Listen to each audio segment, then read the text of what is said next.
Nitawe Nkhani mwatsatanetsatane ndipo mulindine yankho seunda komboya poyamba na imitu yake apolisi apereka ulemu kwa apolisi awiri omwe anafa pa ngozi ya ndege. Thupi la wachiwiri kwa mtsogoleri wa dziko lino Saulo Chilima lilowa m'manda lolemba sabata la Mmawa ku Mchewu. Mu nkhani zina chionetsero cha malonda chapakati pa maiko a Tanzania ndi Malawi chayimitsidwa pamene Malawi akukhudza maliro. Ndizi komanso nkhani zina zambiri tiyendekhaye mmodzi.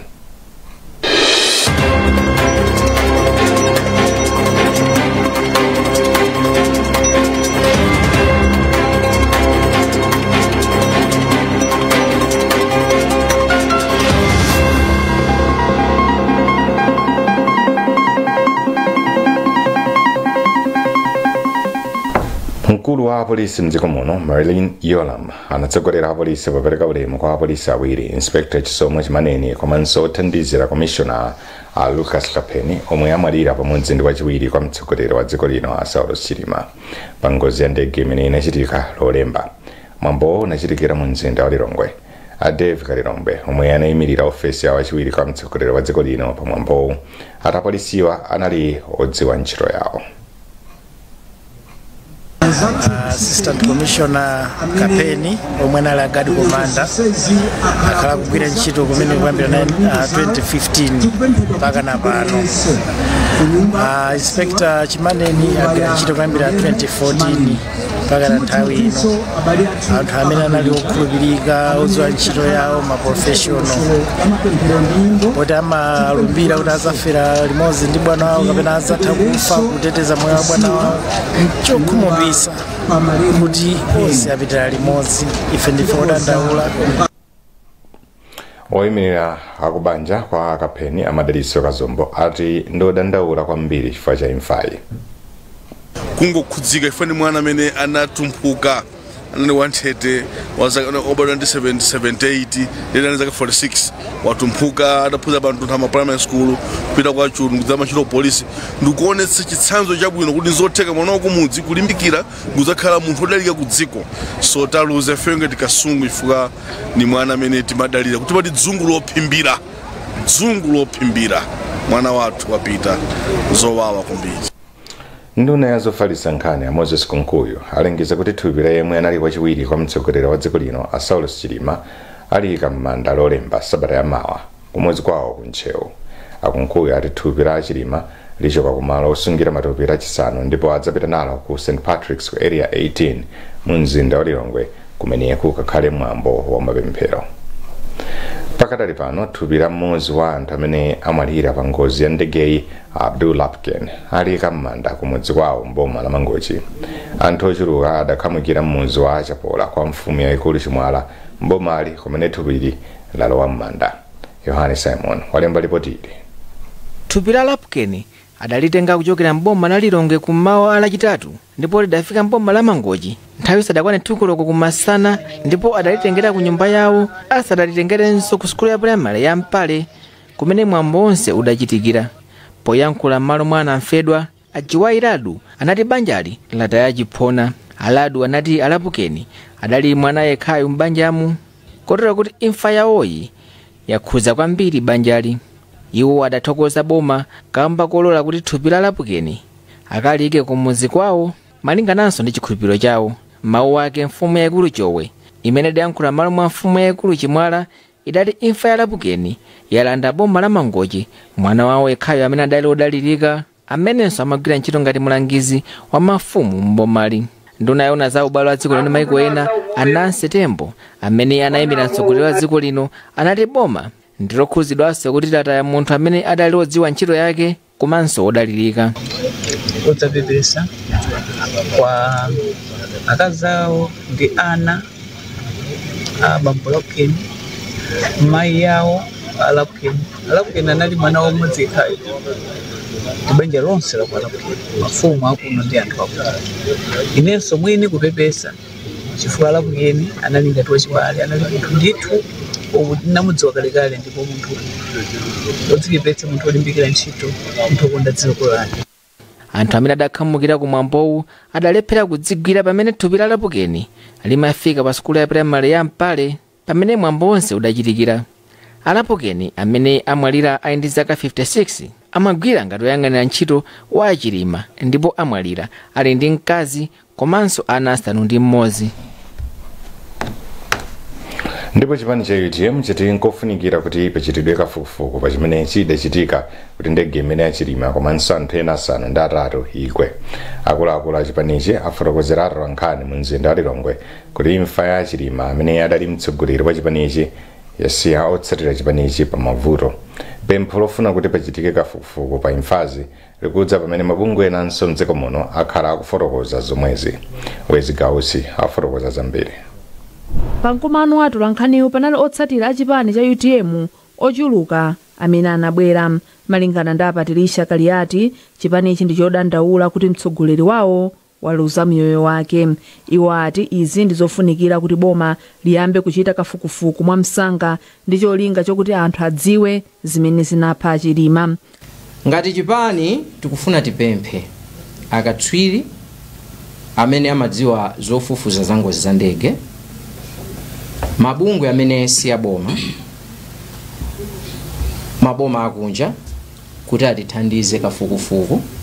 Ife ngati chipani tikufuna tidziwe kuti kodi chimene chinachitika nchani pa ngozi imeneyi. Pali zambiri zimene zikumveka koma timafuna tipemphe ma members onse a UTM chifukwa cha legacy mbiri yabwino imene Dr. Achilima aisiya tikhale odekha. Achilima ayikidwa m'manda kumudzi kwawo ku Msipe m'boma la Ntchewu lolemba. Ndipo mulipoti ili Isaac Salima akuunika moyo wa Saulos Chilima. God be with you till we meet again. By his counsels guide uphold you. With his sheep securely fold you. Saulos Chilima adadziwika kwambiri mdziko muno pamene mtsogoleri wakale wa dziko lino apita muthalika adawasankha kuti akhale wachiwiri wawo pamene dziko lino linkakonzekera chisankho cha mchaka ya 2014. Achilima amene adali ndi zaka 51 zakubadwa pa nthawiyo nkuti ali mkulu wa kampani ya zalanya ya Airtel Malawi. Kwa zaka zoposa makumi awiri Achilima amene adaphunzirapo ku School ya University ya Malawi imene inkadziwika kuti Chansa College, iwo adagwirapo ntchito mkampani zimene sizaboma.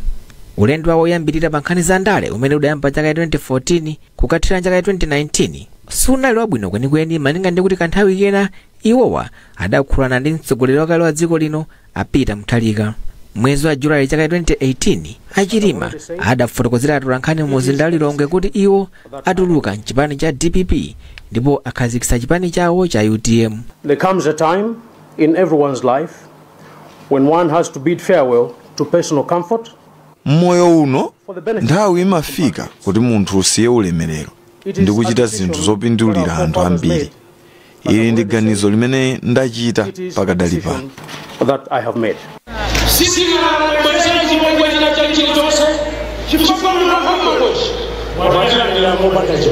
Achilima amene amatengedwa ngati munthu amene ankatha kuyankhula komanso wachikoka adakwanisa kusandutsa chipani cha UTM kukhala chokondedwa kwa kanthawi yochepa.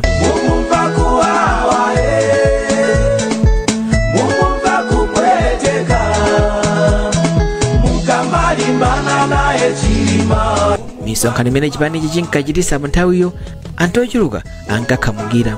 Pamene dziko lino linkayandikira chisankho cha mchaka ya 2019 Achilima adakwanisa kukopa achinyamata komanso anthu ena okhala m'matawuni amene ankabwera ku misonkhano yawo maunyinji. Iwo pa nthawiyo ankatengedwa ngati adali chiopsezo chachikulu ku chipani cha DPP pamene dziko lino linkayandikira mchisankho cha mchaka cha 2019. Koma pa chisankhochi Achilima sadachite bwino malinga ndi kuti chipani chawo chidathera ku nambala yachitatu. Bwalo la milandu lidalamulanso kuti chisankhochi chichitikenso ndipo chipani chawo cha UTM cha Malawi Congress komanso zipani zina zidagwirizana zopanga mgwirizano wa tonse. Pamene tinganene ichi kuti sikubwera kutsogolo ku mtundu wa Malawi udzisidwa pa nthawi yake. Kwa lero tilekeze pamenepa ponena kuti tasayinirana mgwirizano zili mkatimo kuyambira mawa lino tizisanthula pang'ono ndi pang'ono kuti Amalawi adziwe. Pa nthawiyo nkuti dziko lino likonzekera chisankho china chimene chidachitika mchaka ya 2020. mgwirizano wa tonse ndi umene udachita bwino pa chisankhochi, ndipo Achilima pambali pokhala wachiwiri kwa mtsogoleri wa dziko lino adawapatsanso ntchito zina monga kutsogolera pakusintha kwa kagwidwe ka ntchito mboma, komanso kuti akhale nduna yoona za ndondomeko ya chuma komanso chitukuko. Achilima amene amatengedwa ngati wandale amene adakwanisa kusintha mmene ndale zikuyenera kuchitikira, ankaonesesa kuti kagwidwe ka ntchito kakhale kabwino komanso mwa nthawi yake. Imfa yawo lolemba lapitali yabwera modzidzimutsa kwambiri pakati pa anthu ambiri. Achilima amene adabadwa chaka 1973 adabwera mdziko muno, asintha zinthu, ndipo adzakhalabe mu mbiri ya dziko lino ngati chitsanzo chabwino pakati pa anthu ambiri. Iwo adzakhalabe wandale amene adasintha ndale pamene zikuyenera kuchitikira, posayang'ana ndale pokutumikira anthu, koma kuti aliyense amene ali m'Malawi athandizidwe. God be with you till we meet again. By his counsels guide uphold you. With his sheep securely fold you. Tili pa nkhani yokhuza maliro, chionetsero cha malonda chapakati pa maiko a Tanzania ndi Malawi chayimitsidwa ku Dar es Salaam pamene Amalawi akukhuza maliro awachiwiri kwa mtsogoleri Saulo Chilima ndi anthu ena asanu ndi atatu.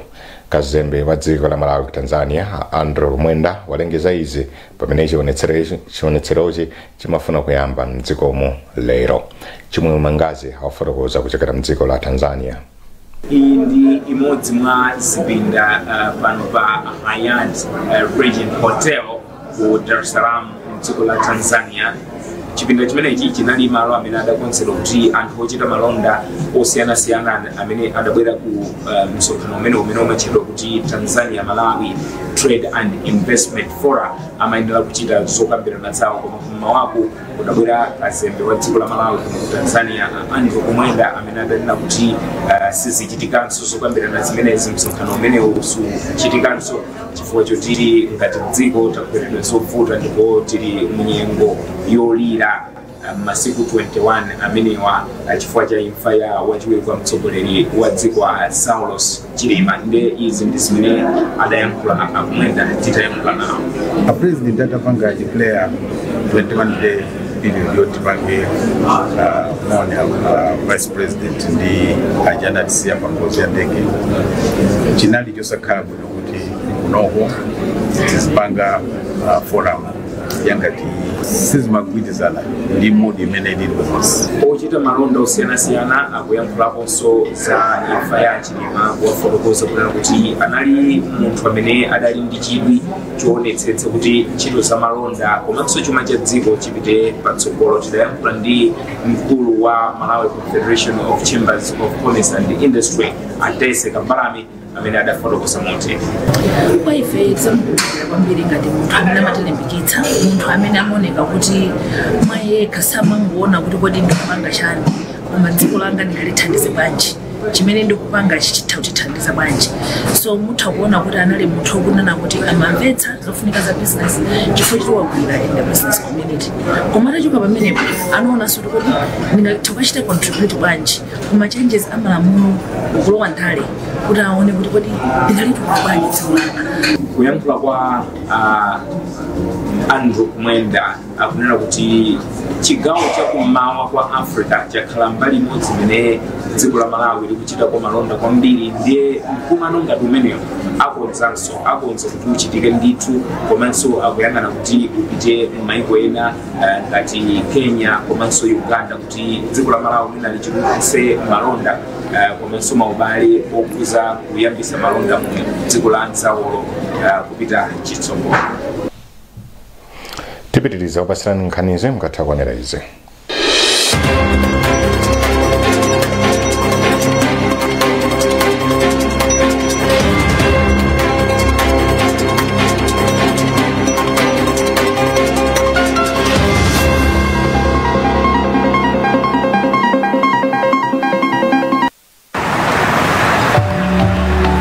Wawa pili wawa mwene amwe muoneka udandaula bwanji weniweni. Mwene sabatalata ndinapita kukatenga ndalama pa ATM. Nditapanga dongosolo lonse lotenga ndalama pa ATM zinaonetsa kuti ndalama zachoka kwa akaunti yanga. komano pa ATM sizinatulutse ndiye ndinapita kukapereka dandaulo ku banki eya komano mpaka na pano sakundipasa chithandizo ndiye m'bale wanu unetu ndalama ndiye yandivuta maluza kundimenya osati masewera ndese ndikuziwa kuti ndipange bwanji m'bale wanga ndithu m'bale wanga ndiye kudandaula konseko koma chimwene kodi sukuziwa kuti uli ndi ufulu wakadandaula ku banki yayikulu mdziko muno yotchedwa Reserve Bank of Malawi ngati sunathandizidwe kapena ngati sunakhutitsidwe ndi thandizo limene walandira kuchoka ku bungwe limene umapanga nalo zachuma monga osunga ndi kubwerekesa ndalama ngati mabanki mabungwe ang'onoang'ono obwerekesa ndalama masako a insurance a pensioni ogulisa masheya komanso makampani olandira ndi kutumiza ndalama kupyolera palamya ndiye tandifotokozeni kuti zimakhala bwanji dongosolo lake chimene ndikuwuzeni choyambirira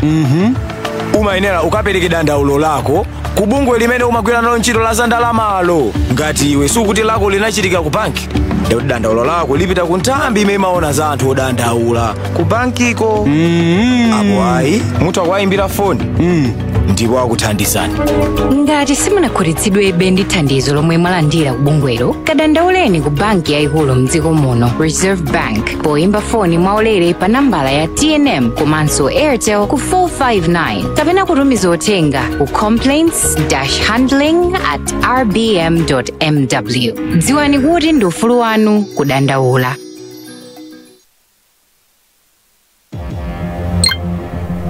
Welcome to Premier Beta. You have tried the race, now play the best. Win big with Navigator.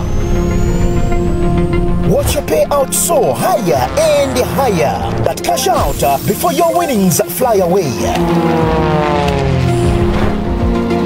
Join the fun now at Premier Beta. Beta with the best.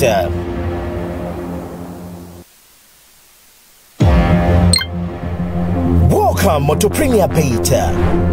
You have tried the race, now play the best. Win big with Navigator. Watch your payout soar higher and higher, but cash out before your winnings fly away. Join the fun now at Premier Beta. Beta with the best.